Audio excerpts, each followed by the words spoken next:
खेसारी लाल कहले कि हम कम नहीं थे, हम तो खतरनाक गई उगोले की सोइया ढोड़ी मुदले रहनी पियाली लाती से केवल मुअन धोते जाती से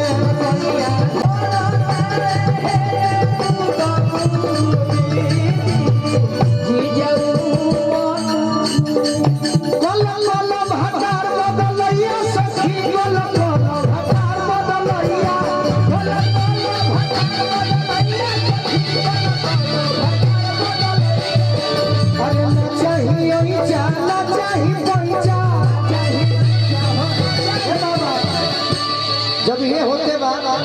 आशुतोष भैया छुटकी गाना के आशीर्वाद मिलल होली कब से बिगड़ गई गुड्डू रंगीला जी बोले का अरे की दारू पी के गाड़ी के चलाता हो अरे दी हम मोबिलवा दी अरे है मोबिलवा तो मोबिलवा हां उजर का मोबिलवा होली कब से बिगड़ गई कब से गुड्डू रंगीला बादशाह है आज भी हो बाकी देखो गोरी होली कब से बिगड़ गई परेशान कब से अरे की दारू पी के गाड़ी के चलावता हो जनी हजे अबीर हो हां हां हां हम मोबिल सोए मोबिला दारू पी के गाड़ी के चलावता हो सोए मोबिला अरे दारू पी के गाड़ी के चलावता हो मोबिल सोए मोबिला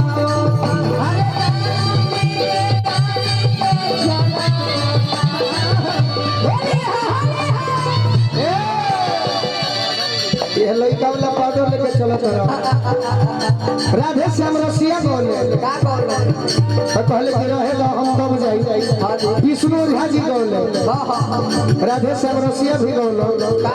दिया मुद्दा भूत भोला पालवा बाबा के पेलाना सन बोलवा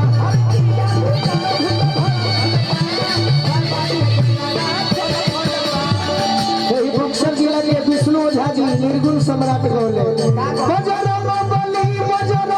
होली में मोर काम कैसे चली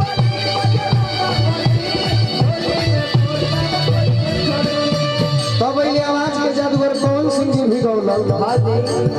अरे बाजे दारू चढ़ा के रात्रि के मुंह महका के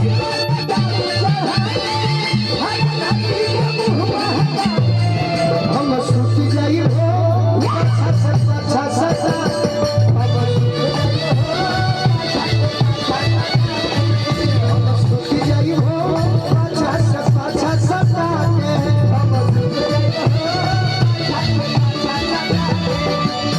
खेसारी लाल कहले कि हम कम नहीं थे,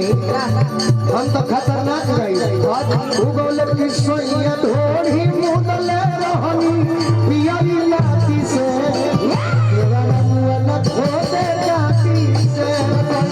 ढोड़ी मुदले रहनी पियाली लाती से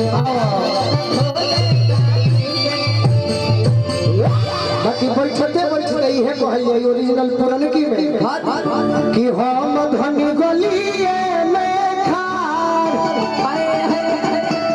अरे सिपाहियो नजरिया ना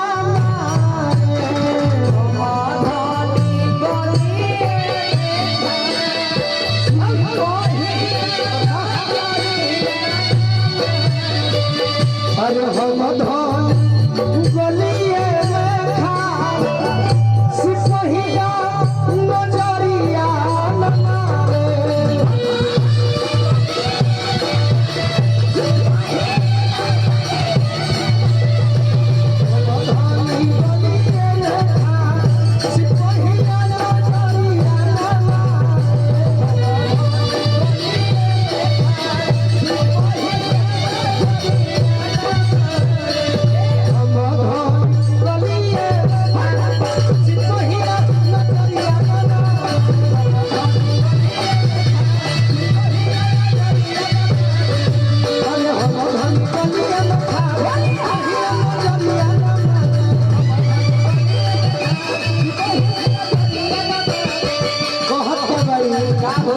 आगे हवा